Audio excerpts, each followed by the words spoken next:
வணக்கம் நண்பர்களே. நம்ம உடம்புல மிகவும் முக்கியமான சத்து என்னன்னு கேட்டா பலரும் புரோட்டீன் சொல்லுவாங்க. ஆனா உண்மையில எலும்பு, பல், நரம்பு, மூட்டு, இதயம் இது எல்லாத்துக்கும் அடிப்படை சக்தி தருவது கால்சியம் தான். அப்ப கால்சியம் சக்தி ஒரு இன்றியமையாத ஒரு சக்தி, நம்ம உடலுக்கு மிகவும் அவசியமான ஒரு சக்தி. பொதுவா கால்சியம் என்றாலே பால் தான் நினைவுக்கு வரும். ஆனா உண்மையில சில உணவுகள்ல பாலை விட பல மடங்கு அதிக கால்சியம் இருக்கிறது தெரியுமா? இன்னைக்கு வீடியோல பாலை விட அதிக கால்சியம் உள்ள 7 உணவுகளை தான் பார்க்க போறோம். எப்படி சாப்பிட வேண்டும், யாருக்கு இது ரொம்பவும் நல்லது, எந்த நேரத்துல சாப்பிட்டா முழு பலன்கள் உங்களுக்கு கிடைக்கும், கால்சியம் குறைபாடு இருந்துச்சுன்னா என்னென்ன மாதிரியான அறிகுறிகள் வரும். சிலருக்கு பால் பிடிக்காது, இதனால அந்த பாலை தவிர்த்துடுவாங்க. ஆனா அதுக்கு மாற்றா வேற ஏதாவது ஒரு உணவை எடுத்துக்கிறணும்ல, ஏன்னா கால்சியம் ரொம்பவே முக்கியமானது. ஸோ எல்லாத்தையும் தான் இந்த வீடியோவில் நம்ம பார்க்க போறோம். வீடியோவை கடைசி வரைக்கும் பாருங்க. உங்க எலும்பு பலம் வாழ்நாள் முழுக்க பாதுகாப்பாகவே இருக்கும். கால்சியம் ஏன் ரொம்பவே அவசியம்? கால்சியம் குறைந்துச்சுன்னா எலும்புகள்ல பலவீனம் ஏற்படும், மூட்டு வலி வரும், பல் தளர்ந்து போகும், கால்களில் தசை பிடிப்பு ஏற்படும், நரம்புகள் பலவீனமடையும், பெண்களுக்கு எலும்பு சிதைவு ஏற்படும், வயதானவர்களுக்கு நடக்கவே கஷ்டமாயிரும். இப்படி பல பிரச்சனைகள் வர்றதுக்கு காரணமே கால்சியம் குறைபாடுனால தான். முக்கியமா குறிப்பா 40 வயதிற்கு மேல உள்ளவர்கள், பெண்கள், கர்ப்பிணி பெண்கள், குழந்தைகள், வயதானவர்கள் இவர்களுக்கு எல்லாருக்குமே கால்சியம் மிகவுமே அவசியமான ஒரு உணவு. ஸோ இப்போ கால்சியம் நிறைந்த உணவுகளை பார்க்கலாம். முக்கியமா பாலை விட பல மடங்கு கால்சியம் நிறைந்த உணவுகள்ல முதல் உணவு நம்ம பார்க்க போறோம். முதல் உணவு என்னன்னா எள்ளு தாங்க. எள்ளு கால்சியத்தோடைய கிங். நண்பர்களே, பாலை விட அதிக கால்சியம் கொண்ட ஒரு உணவு என்றால் முதல்ல வருவது எள்ளு தாங்க.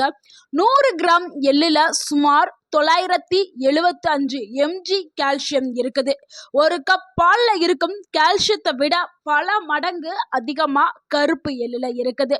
எள்ளுடைய நன்மைகளை பார்த்தலாம். எலும்பு பலம், பல் உறுதி, மூட்டு வலி குறைவு, பெண்களுக்கு மிகவும் ரொம்பவே நல்லது, முடி உதிர்தலை குறைக்கும். எப்படி சாப்பிடலாம்னா, எள் உருண்டையாக தினமும் ஒரு உருண்டை எடுத்துக்கலாம். இல்லைனா எள்ளை எண்ணெய் இல்லாம வெறுமனவே வறுத்து அதை பவுடர் பண்ணி நீங்க தினமும் குடிக்கக்கூடிய பாலா இருந்தாலும் சரி, இல்லைனா ஒரு வெதுவெதுப்பான ஒரு கப் சுடுதண்ணியா இருந்தாலும் சரி, அதுல நீங்க 1 டேபிள் ஸ்பூன் வறுத்த பொடி பண்ண அந்த எள்ளு பவுடரை நீங்க கலந்து டெய்லி குடிச்சிட்டு வந்தா போதும், உங்களுக்கு தேவையான கால்சியம் கிடைக்கும். இல்லைனா மதியானம் சாப்பிடக்கூடிய சாதத்துல அந்த 1 டேபிள் ஸ்பூன் பவுடர் எல்லையை கலந்து நீங்க சாதம் சாப்பிடலாம். ஸோ உங்களுக்கு எந்த விதத்துல உங்களுக்கு பிடிக்குமோ அந்த விதத்துல நீங்க 1 டேபிள் ஸ்பூன் பவுடரை தினமும் எடுக்கலாம். காலையில வெறும் வயிற்றுல இல்ல வெறுமனவே 1 டேபிள் ஸ்பூன் அந்த எள்ளு பவுடரை வாயில அப்படியே போட்டு நீங்க அப்படியும் சாப்பிடலாம். அப்படி சாப்பிட்டதுக்கு அப்புறம் நீங்க 1 கிளாஸ் சுடு தண்ணியை நீங்க குடிச்சுக்கலாம். கவனம், அதிகமாக சாப்பிடக்கூடாது. 1 டேபிள் ஸ்பூன்ங்கிறது ரொம்பவே போதும். அதிகமாக சாப்பிட்டா உடல் சூடு அதிகரிக்கும். அதனால தான் எந்த ஒரு உணவை எடுத்தாலும் அதுக்கு அளவுங்கிறது ரொம்பவே முக்கியம். அளவுக்கு மீறினால் அமிர்தமும் நஞ்சாகும். அடுத்து 2வது உணவு கேழ்வரகு தாங்க. இதை இங்கிலீஷ்ல நம்ம ராகி அப்படின்னு சொல்லுவோம். இந்த ராகி ஏழைகளுடைய கால்சியம் பவர். ஏழைகளுக்கான ஒரு உணவு அப்படின்னா அது ராகி தான். இதுல நிறைய கால்சியம் இருக்குது. நம்ம ஊருடைய பாரம்பரிய உணவுகள்ல ஒன்று தான் அந்த கேழ்வரகு. 100 கிராம் கேழ்வரகுல சுமார் 344 mg கால்சியம் இருக்குது. இதனால என்ன நன்மைகள் கிடைக்குமா? குழந்தைகளுடைய எலும்பு வளர்ச்சிக்கு இது முக்கியத்துவமா இருக்குது. பெண்களுடைய எலும்புகளை பாதுகாக்கிறதுக்கு, வயதானவர்களுக்கு நல்ல ஒரு பலத்தை கொடுக்கறதுக்கு, எலும்பு அடர்த்தி ஆக்குறதுக்கு, உடல் சக்தியை அதிகரிக்கிறதுக்கு இந்த கேழ்வரகு பயன்படுது. எப்படி சாப்பிடலாம்னா, கேழ்வரகு கூழ், இல்லைன்னா கேழ்வரகு கஞ்சி, கேழ்வரகு அடை, ராகி லட்டுன்னு இருக்குது. கேழ்வரகுல லட்டெல்லாம் நிறைய செஞ்சு கடைகளில் விற்கிறாங்க. ஸோ அந்த மாதிரி நம்ம பயன்படுத்தலாம். இல்லைன்னா தோசையாகவும் நம்ம எடுத்துக்கலாம். தோசை, இட்லி எப்படியா எடுத்துக்கலாம். ஸோ எந்த வடிவில் வேணாலும் நீங்கள் எடுத்துக்கலாம். அதில் காலை உணவாக நீங்கள் எடுத்துக்கொள்ளும் பொழுது இதில் இருக்கக்கூடிய ஊட்டச்சத்துக்கள் முழுவதும் உங்கள் உடலால் உறிஞ்சப்படும். அதனால் காலை உணவில் நீங்கள் நீங்கள் ராகி சம்மந்தமாக எது செஞ்சாலும் காலையில் நீங்கள் எடுத்துக்கிறங்க. காலை உணவு சாப்பிடுவீங்கல்ல, அப்போ அந்த டைமில் நீங்கள் எடுத்துக்கிறங்க. ராகி கூழாக இருந்தாலும் சரி, ராகி அடையாக இருந்தாலும், தோசையாக இருந்தாலும், லட்டாக இருந்தாலும் அந்த டைமில் எடுத்துக்கிறங்க. அடுத்து நம்ம மூணாவதா பார்க்கக்கூடிய ஒரு உணவு என்னன்னா, அதுதாங்க முருங்கைக்கீரை. எலும்புகளை காப்பாற்றும் கீரை அப்படின்னு சொல்லலாம். முருங்கைக்கீரையில கால்சியம், இரும்புச்சத்து, விட்டமின் ஏ அதிகமாகவே இருக்குது. இதனால உங்களுக்கு என்ன நன்மை கிடைக்கும்னா, எலும்பு பலம் அதிகரிக்கும், கண் பார்வை மேம்படும், இரத்த சோகை குறையும், உடல் சோர்வு குறையும். இந்த முருங்கைக்கீரையை எப்படியெல்லாம் சாப்பிடலாம் அப்படிங்கிறத பார்த்துடலாம். முருங்கைக்கீரையை கூட்டு, சூப்பு, அடை, சாம்பார் இந்த மாதிரி பொரியல் பண்ணியும் சாப்பிடலாம். முருங்கைக்கீரையை பவுடர் பண்ணியும் சாப்பிடலாம். ஸோ எல்லாரும் நம்ம எல்லாருமே ஒரு ஃபாஸ்டான உலகத்தில் இருந்துட்டு இருக்கோம். எல்லாருமே வேலையை நோக்கி ஓடிக்கிட்டே இருக்கோம். ஸோ அந்த டைமில் நம்ம டெய்லியும் முருங்கைக்கீரையை உருவி சமைக்க முடியாது. ஆனால் நம்ம மாதத்திற்கோ இல்லை வாரத்திற்கோ ஒரு முறை முருங்கைக்கீரைகளை நிறையா பறித்து வெயிலில் காய வச்சு நிழலில் காய வைக்கணும். நிழலில் காய வைக்க முடியலன்னா வெயிலில் லைட்டாக காய வச்சுட்டு நீங்கள் அதுக்கப்புறம் அது கூடவே உளுந்த வறுத்து இந்த காஞ்ச இலைகளை லைட்டாக வறுத்து ரெண்டையுமே பவுட்ரு பண்ணி வச்சு மதியானம் சாப்பிடக்கூடிய சாப்பாட்டில் 1 டேபிள் ஸ்பூன் பவுடரை நீங்கள் ஆட் பண்ணி சாப்பிட்டுட்டே வரலாம். உங்களுக்கு தேவையான கால்சியம் நல்லாவே கிடச்சிரும். அடுத்து காலையில் வெறும் வயிற்றில் இந்த முருங்கை இலையோடைய பவுட்ரு 1 டேபிள் ஸ்பூன் எடுத்து வெதுவெதுப்பான சுடுதண்ணியில் கலந்தும் நீங்கள் குடிக்கலாம். ஸோ காலையில் வெறும் வயிற்றில் குடிக்கிறது ரொம்பவே சிறப்பு. இதனால் உங்கள் உடல் முழுக்க ஆரோக்கியமாகும். ஏன்னா இதில் இருக்கக்கூடிய எல்லா ஊட்டச்சத்துக்களுமே உங்களுக்கு கிடைக்கும். ஸோ இந்த மாதிரி நீங்கள் செஞ்சால் போதும். இல்லை நான் அப்போ தான் ஃப்ரெஷ்ஷாகவே வாங்கி என்னால் சமைக்க முடியும் அப்படின்னா நீங்கள் அந்த மாதிரியும் எடுத்துக்கொள்ளலாம். இல்லை இந்த மாதிரியும் எடுத்துக்கலாம். ஸோ இந்த முருங்கை இலை பவுடர் ஆன்லைன், ஆஃப்லைன் எல்லா இடங்கள்லையுமே கிடைக்குது. நாட்டு மருந்து கடையில் கிடைக்குது. ஆன்லைனில் அமேசான், ஃப்ளிப்கார்ட் போன்ற இடங்கள்ல அவைலபிளாக இருக்குது. ஸோ நீங்கள் வாங்கி பயனடையலாம். அடுத்து 4வது உணவு என்னன்னு பார்க்கலாம். அதுதாங்க சோயா பீன்ஸ். இது புரதமும் கால்சியமும் நிறைந்த ஒரு உணவாக இருக்குது. சோயா பீன்ஸுங்கிறது சைவ உணவில் மிகவும் மிகவும் சக்தி வாய்ந்த ஒரு உணவாக இருக்குது. இதில் இருக்கக்கூடிய ஊட்டச்சத்துக்கள் என்னென்னா கால்சியம், புரோட்டீன், சயன், மெக்னீஷியம் இது எல்லாமே அதிக அளவில் இருக்குது. இதனால என்ன நன்மைகள் கிடைக்கும்னா, தசை பலம் கூடும், பெண்களுடைய எலும்பு ஆரோக்கியத்திற்கு மிகவும் முக்கியமான ஒரு பொருளாக இந்த பொருள் இருக்குது. உடல் பலவீனத்தை குறைக்கும். இதை எப்படி சாப்பிடலாம்? நம்ம ஊற வச்சு வேக வச்சு சாப்பிடலாம். சுண்டல் போல் நீங்கள் வேக வச்சு சாப்பிடலாம். அதிகமாக எண்ணெய் ஊற்றி தாளிக்காமல் லைட்டாக ஊற்றி தாளித்து சாப்பிடுங்க. இல்லைனா வெறுமனவே உப்பு போட்டு வேக வச்சு சாப்பிட்றது ரொம்பவே நல்லது. இல்லைனா சோயா பீன்ஸில் சோயா பால் எடுத்து சாப்பிட்றதும் ரொம்பவே நல்லது. அடுத்து 5வது உணவை பார்க்கலாம். 5வது உணவு பாதாம் தாங்க. இது பார்ப்பதற்கு ரொம்ப சிறிய விதை, ஆனால் இதில் இருக்கக்கூடிய சக்திகள் மிக பெரியது. பாதாம் நல்ல கொழுப்பு, விட்டமின் இ, கால்சியம் நிறைந்த ஒரு உணவு.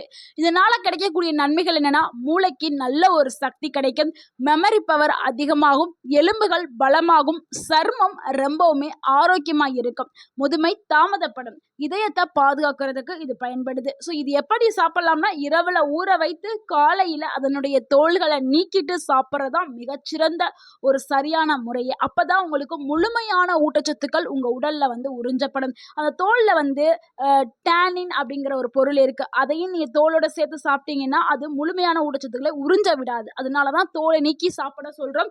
இதை நீங்கள் ஸ்மூத்தியாக ரெடி பண்ணி சாப்பிடலாம். இல்லை பாதாம் பாலை நீங்கள் அரைச்சி செஞ்சு கூட நீங்கள் குடிச்சுக்கலாம். ஒரு நாளைக்கு நீங்கள் 5 இல்லைனா 6 பாதாம் தான் எடுக்கணும். அதுக்கு மேலே எடுக்கக்கூடாது. நம்ம அளவு சொல்கிறோம்ல, அந்த அளவு படி தான் நீங்கள் பயன்படுத்தணும். ஒரு நாளைக்கு 5 இல்லைனா 6 நைட்டு தூங்க போகிறதுக்கு முன்னாடி ஊற வச்சு காலையில் சாப்பிடுங்க. அடுத்து நம்ம 6வதா பார்க்கக்கூடிய ஒரு உணவு என்னன்னா, சாட்டன் மீன் தாங்க. இது இயற்கையான கால்சியம் பவர் கொண்ட ஒரு மீன். சிறிய மீன்களில் எலும்புடன் சாப்பிடுவது ரொம்பவுமே நல்லது. இந்த மீன் ரொம்ப சின்னதாக தான் இருக்கும். இந்த சாட்டன் மீன் மிகவும் ரொம்பவே ஆரோக்கியமான ஒரு மீன். இதில் கால்சியம் அதிக அளவில் இருக்குது. இந்த மீனை சாப்பிட்றதுனால என்ன நன்மை ஏற்படும்னா, விட்டமின் டியும் கால்சியம் ரெண்டுமே நம்மளுக்கு கிடைக்கும். மூட்டு வலி குறையும். வயதானவர்களுக்கு நல்ல ஒரு பலத்தையும் கொடுக்கறதுக்கு, எலும்புகளை இரும்பு போல ஆக்கிறதுக்கு இந்த சாட்டன் மீன் பயன்படுது. இந்த சாட்டன் மீனை எப்படி சாப்பிடலாம்னா, மீன் குழம்பு வச்சு சாப்பிடலாம், மீன் வறுவல் எடுத்துக்கலாம், இல்லை ஆவியில் வேக வச்சு லைட்டாக நீங்கள் பொரிச்சு சாப்பிட்றா இருந்தாலும் சாப்பிடலாம். வாரத்துக்கு 2 முறை எடுத்துக்கிட்டாவே போதுமானது.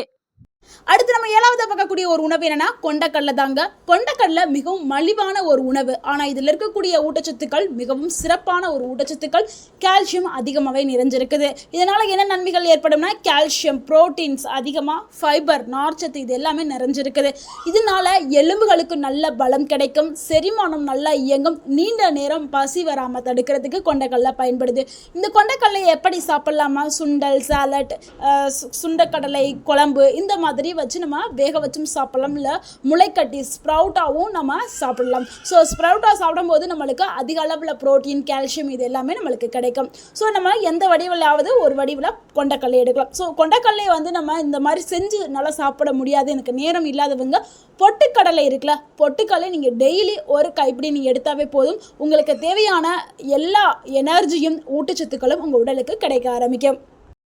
கால்சியம் குறைவாக இருந்துச்சுன்னா என்னென்ன அறிகுறிகள் தோன்றலாம் அப்படிங்கிறத நம்ம பார்த்துடலாம். இந்த அறிகுறிகள் இருந்தால் நீங்கள் ரொம்பவே கவனமாக இருக்கணும்.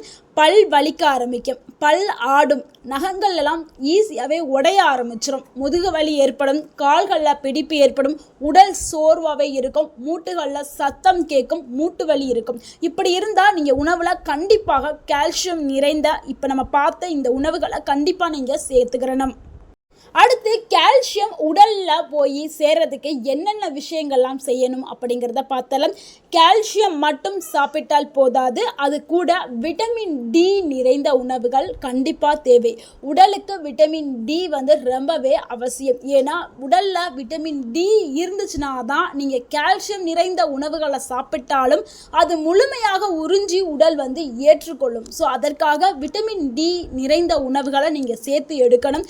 விட்டமின் டிக்கு நீங்கள் சூரிய ஒளியில் தினமும் 20 நிமிடம் நின்றாவே போதும். ஒரு நாளைக்கு தேவையான விட்டமின் டி ஈஸியாகவே கிடச்சிடும். அப்படி இல்லைன்னா காளான் இருக்குதுல்ல, காளானை வந்து நீங்கள் சாப்பிடலாம். இல்லைனா காளானை வாங்கி வெயிலில் வச்சு சாப்பிடும்போது இன்னமும் அதிகமான விட்டமின் டி உங்களுக்கு கிடைக்கும். முட்டை இதில் எல்லாத்துலேயுமே விட்டமின் டி இருக்குது. நீங்கள் டெய்லியும் சூரிய ஒளியில் 20 நிமிடம் நில்லுங்க, விட்டமின் டி கிடச்சிடும். அது கூடவே நீங்கள் உடற்பயிற்சி ஒரு 30 நிமிடம் நடைப்பயிற்சி மேற்கொள்ளுங்கள். இல்லைனா வேறு ஏதாவது ஒர்க் அவுட் பண்ணுறாந்தாலும் பண்ணுங்க. அதிகமாக கூல்ட்ரிங்க்ஸ் வந்து இந்த ஆர்டிஃபிஷியலாக செய்யக்கூடிய இந்த கொக்கோகோலா, பெப்சி இந்த மாதிரியான ஆர்டிஃபிஷியல் கூல்ட்ரிங்க்ஸை வந்து தவிருங்க. ஜங்க் ஃபுட்டுகளை குறைச்சிக்கிறங்க. எண்ணெயில் பொரிச்ச வறுத்த உணவுகளை குறைச்சிக்கிறங்க. நண்பர்களே, பால் குடிக்க பிடிக்காதவர்களுக்கு கால்சியம் குறைபாடு வர வேண்டியது அவசியமே இல்லை. இந்த 7 உணவுகளை நீங்கள் சரியான முறையில் சாப்பிட்டா போதும். எலும்பு பலம், மூட்டுகளுடைய ஆரோக்கியம், பல் உறுதி, வயதான காலத்திலையும் நல்ல ஒரு நடக்கிற சக்தி இது எல்லாமே கிடைக்கும். இந்த வீடியோ உங்களுக்கு பயனுள்ளதாக இருந்திருந்தால் இந்த வீடியோக்கு ஒரு லைக் பண்ணுங்கள். இந்த வீடியோவை உங்களுடைய ஃப்ரெண்ட்ஸ் அண்ட் ஃபேமிலிக்கு ஷேர் பண்ணுங்கள். மறக்காமல் நம்ம சேனலை சப்ஸ்கிரைப் பண்ணுங்கள், சப்போர்ட் பண்ணுங்கள், கமெண்ட் பண்ணுங்கள். தேங்க்யூ ஃபார் வாட்சிங்.